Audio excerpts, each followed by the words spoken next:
Hello and welcome to your newspaper review on Idea Television. I am Jacob Deborah. We begin with the headlines. On the front page of the Punch newspaper, we see that the insecurity of Tinubu meets council, state and police on Thursday, page 2 of that newspaper. We also see that petrol imports drops to 8 years low, report says, in page 25 of that newspaper. Front page, we see in page 7 that 2027 lawmaker asks courts to stop Jonathan from contesting. And we also see that Enugu's governor, Minister Trade words over alleged certificate forgery in page 7. Moving to the big headline, we see that Pegasan fires back as Shettima defends Dangote in page 2 of that newspaper. And moving down, we see Natasha resumes Senate today after 6 months suspension. Beside it in page 5, we see that court reminds Lagos accountant over alleged 200 million theft. And also in page 3, ASU mobilizes chapter 4, October 13 warning strike. Moving to the big headline, we see that the tension has continued to rise between Petroleum and Natural Gas Senior Staff Association of Nigeria, Pegasan, and the presidency following Vice President Kashim Shettima's criticism over the union strike against Dangote refinery. Shettima, speaking at the Nigerian Economic Summit in Abuja, described Dangote as a national institution and warned that no union should hold the country to ransom over labor disputes. He urged that both labor and private sectors to act with patriotism, saying that Nigerian economic growth must come first. Pegasan, however, fired back, insisting that the nation is bigger than both Dangote and the presidency. Union President Festus Osifo said Pegasan would repeat his strike action if workers were unfairly dismissed again, defending the union's constitutional right to protest. Meanwhile, hundreds of protesters in Kaduna marched to support Dangote, accusing Pegasan of subordinating local refinery efforts. And the group partners with National Economic Progress called for the protection of the domestic refineries and urged that President Tinubu to ensure President Bola Ahmed Tinubu to ensure and receive crude oil at the same rate as foreign refineries. Dangote refinery later thanked President Bola Ahmed Tinubu for his swift intervention, which helped to avert the disruptions in Nigerian energy sector. Despite this resolution, the standoff has sparked off fresh debate over the balance between workers' rights, industrial action, and national economic interests. Now, this is a fight that has been happening between Pegasan and Dangote refinery right from last month, even into this month. We've been seeing that Pegasan has been having issues with Dangote trying to register his workers on their union. And at the end of the day, Dangote's workers registered, and after which 800 workers from Dangote's refinery was fired. And Dangote came out to make claims that those people were fired based on some incompetency in the company and not because they were registered under the union. But Pegasan came out to say most of the workers that were fired were already registered under the union, and this is the reason. And the reason why this happened was because of the fact that they were registered under the union, which was already something that Dangote spoke against in the beginning. Now, thanks to the president who has actually come out to intervene in this issue between Pegasan, which went on strike of recent and came back. And truly what the Vice President, Shettima said on that statement is the truth of it all. We have this issue with Nigerian always trying to strike after a problem had come up. And the answer that we actually give to every problem first is always strike. So we must take away strike. But Pegasan is still saying that the union and Dangote himself or the government is not bigger than what Nigeria needs. Nigeria needs a proper alignment of things being done. So if a union is available, every every worker in every sector must be represented under that particular union if they want to, and if they don't want to, they decide not to. But in all of these things, we want to hear what you have to say about this particular fight. We'll be moving to our next newspaper headline, which is the Daily Trust newspaper, where we see that Senate to debate genocide claim against Christians in Nigeria. We also see beside it that 2027 court asked to stop Jonathan from contesting. We also see beside it that Tinubu orders reduction of 2026 Hajj fare. And the big headline, parties president shouldn't appoint INEC chairman. We also see beneath it that Shetima backs Dangote and NPCL links gas security to strike, the story we just looked at in the previous newspaper. Now we'll be moving into our big headline, where we see the party's president shouldn't appoint INEC chairman. Now, in this particular story, this is an issue between the INEC chairman. So many people are coming out, so many parties members are coming out from the opposition parties are coming out to say that the Senate chairman is INEC's chairman, is always appointed by the president, and this might introduce bias in the coming election in 2027. But other people are saying that according to the Nigerian constitution, it is stated that the INEC chairman is to be appointed by the president, and it's something that is not illegal. It is legal according to the Nigerian constitution. But other people are coming to say that they want to speak against it. Other opposing parties are coming to say that this actually gives Tinubu, our president, Tinubu, an upper hand in the next election that is coming, to be able to rig it and not an election by the people's vote. But in all of this, like we say, we want to always hear what you have to say. Can we say we want to forfeit the constitution for this? Of course, we know we cannot forfeit the constitution, but in all of this, can we say we want to change the constitution and remove the power from the hands of the president in choosing the INEC chairman? Or should we still say that there's still going to be, democracy or fair hearing in, government for the people, by the people, and of the people in this particular next election that is coming up in 2027? And the president choosing a INEC chairman will not disrupt or will not change any already existing votes that would happen in 2027. But like I said, we want to hear what you have to say about this particular story. We'll be moving into our next newspaper headline, which is in the front page of the Guardian newspaper, where we see that Neflon kicks as institution hike tuition fees charged for profit. We also see that there's a dissent to president appointing INEC officials swells in page 3, and a certificate scandal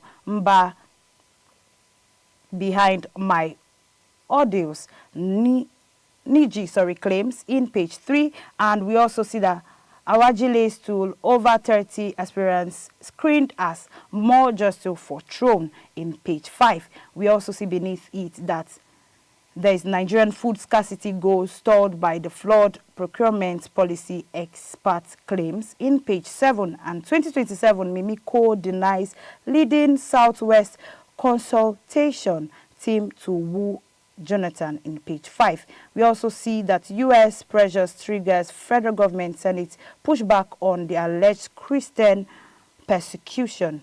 We also see another headline that bandits kills one and kidnaps 2 residents in Kwara State in page 30 of that newspaper.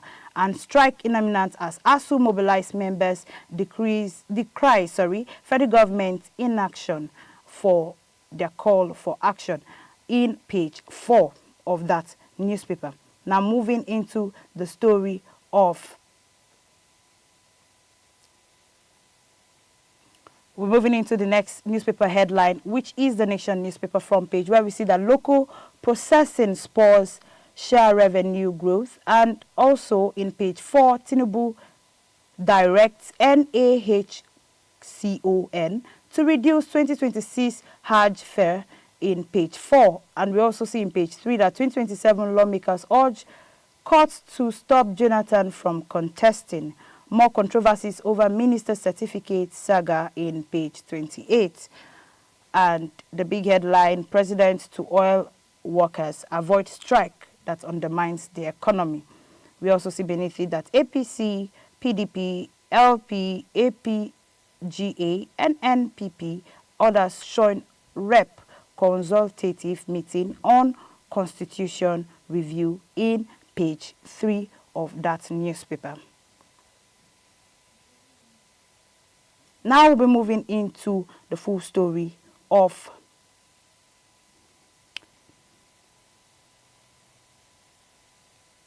Now we're moving into the full story of our president to oil workers avoid strike and undermines economy. Like I said, it's from the same. It's a follow-up story from the front page of the Punch newspaper, where the president was trying to talk to the oil workers, yes, and to avoid going on strike that would affect Nigerians' economy, and this could include. Imagine he was trying to state, bring up a scenario where we bring down a full existing petroleum refinery in Nigeria that has helped, or not just Nigeria, but other African countries around, and stating that if that particular petroleum refinery is stopped from producing fuel to Nigeria and can still produce fuel to people outside because of and how will I say this, to give fuel to people outside but cannot give to Nigeria is like feeding other people outside and not being able to feed their nation. And he also pointed out this actually shows or depicts a lesser view to countries that look up to us when it comes to business investments, knowing that Dangote has bought shares in Amazons and other, big companies that are located outside the Africa and Nigeria as a whole. And knowing that would show that Dangote have most of these shares, shows that Dangote has a lot of places that he still can get money. So he is not being affected and they are not being affected, but Nigerians are being affected. It doesn't stop his business from going forward, and it doesn't stop the business of other people from coming in, but it stops we as Nigerians from receiving fuel, and this would actually affect every sector in Nigeria. We all know that it will affect the agricultural sector as well as education, the transportational sector and other sectors in Nigeria. And the president came out to say this affects a lot in the economy of Nigeria, and we have to put a stop to it, not because of the fight, but the fact that we are fighting for a greater view, and which is the economy of Nigeria, that we are looking up to Nigeria as a whole, not the union or the private sector, but we're looking at Nigeria. What will benefit Nigeria? And if this fight will not benefit Nigeria, but always take away from Nigeria or cause a harm to the economic value of Nigeria, then this should be brought down. That is a very good one from our president, and I must applaud the president on that particular review of the fight that has been happening between Dangote and Pegasan. We'll be going on a short break. When we come back, we'll be looking into our tech news for today. Do stay with us.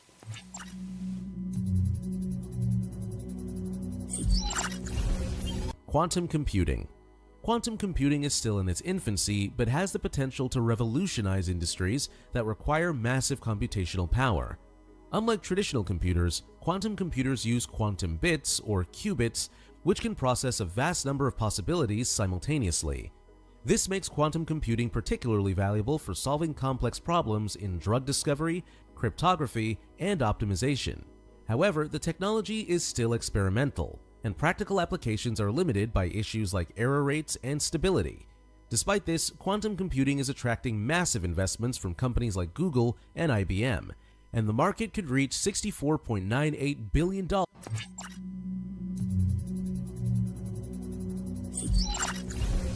Human augmentation. Human augmentation is enhancing human abilities through exoskeletons, wearable technology, and brain-computer interfaces. For instance, exoskeletons are helping individuals with mobility challenges walk again, while brain-computer interfaces allow users to control devices with their thoughts. However, concerns around accessibility and privacy remain. The market for human augmentation is expected to grow to $298.5 billion by 2027, driven by demand in healthcare, defense, and personal productivity tools.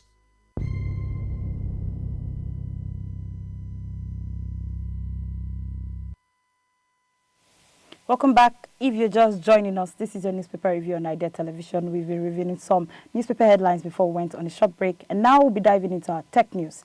The first tech news, we see that Qualcomm, the global chip maker, has battled 480 million UK lawsuits over alleged inflated smartphone chip royalties.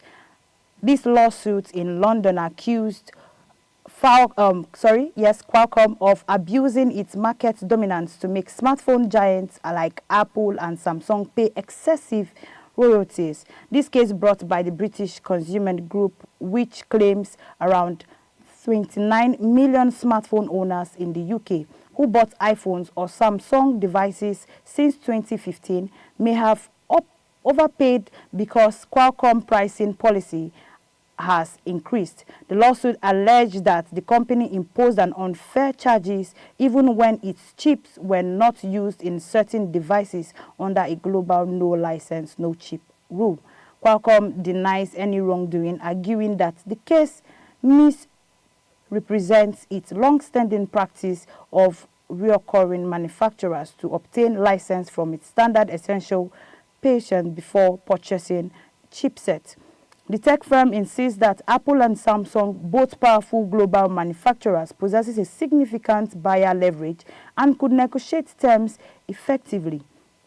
This case is being heard at London Competition Appeal Tribunal and will run for 5 weeks. If the court finds Qualcomm liable, a second phase will determine compensation of affected consumers, and the outcome could spark a wide implication for global tech industries, particularly for how patent licensing and royal structures are applied across smartphone manufacturers. Now, the UK consumer group called Which has sued American tech company Qualcomm, saying it overcharged smartphone makers like Apple and Samsung on this extra cost that's passed on everybody's phone, as well as those people who are purchasing this particular phone. So if they purchase the chip on a higher rate, they buy the phone on they sell the phone on a higher rate, and this would affect the buyers who are buying this phone on that higher rate. Now, this claimed 29 million of people in the UK and that bought iPhone and Samsung phone since the year 2015 and paid too much for their devices because Qualcomm allegedly abused its power for smartphone chip makers. Now, this case has filed Qualcomm to bring down its chip. Qualcomm that we know has made, will I say, so many chip making. It has also helped, will I say, a new device, web device that is online, that's the 5G, 4G devices that is imputed into computers as well as phones that will be inbuilt on the phones and computers that you will not need to connect to another external use. Now, this particular chip making company has increased its chips, and this has affected the prices of phone in the market, and now has affected 27 millions of people in the UK that has bought both the Samsung phone and the iPhones that's bought their phones from both the Samsung and iPhone companies that has bought this chip making from Qualcomm. And now the iPhone users and the Samsung companies and the iPhone companies have come out to say the reason why they increased phone is because of Qualcomm has increased the way they sell their chip, and this has become an issue for the country. And so the country has come out to actually play a claim on Qualcomm to either reducing its chip making. But like I said, the proceeding will be taken for 1 week, and we will see what the end of it will yield and what result will conclude on this particular matter. The next tech news we're moving into is the Meta partners with OpenAI test next-gen AI video model, Sora 2. Toy maker Mattel has joined the forces with AI to experiment with company's latest artificial intelligence video model, Sora 2. The partnership, as announced by AI CEO Sam Altman at the firm's Developer Day conference, allows metal designers to use AI tools to transform product sketches into realistic videos concepts and helping speed up toy designs as well as development process. Altman described Mattel as a key collaborator testing Sora 2 through AI application programming interface, enabling the company to visualize to share early product ideas more efficiently. Now, The move reflects a global adoption of the generative AI tool across industries, especially in creative designs and production innovation. The development comes amid the series of major announcements from OpenAI, whose ChatGPT launch nearly 3 years ago ignites the global AI boom, while the company continues to push boundaries with bold and costly ambitions. Some tech investors remain conscious, raising questions about whether the rapid pace of AI investment may be forming a bubble. This is a beautiful one. Meta partners with AI to use Sora 2 video model. Last week we heard the story that OpenAI had come out to make an advancement in its web that allows users to not just create scripts but also paste those scripts and create a video version of those scripts effectively with any any characters of your choice. Now Metal partners with them. Metal, sorry, is a company that creates Barbie dolls and other dolls that are being used or being bought today. And now they've decided to partner with OpenAI. That's using the OpenAI web to actually create a visualized aspect of whatever they are thinking or whatever idea that comes into their mind.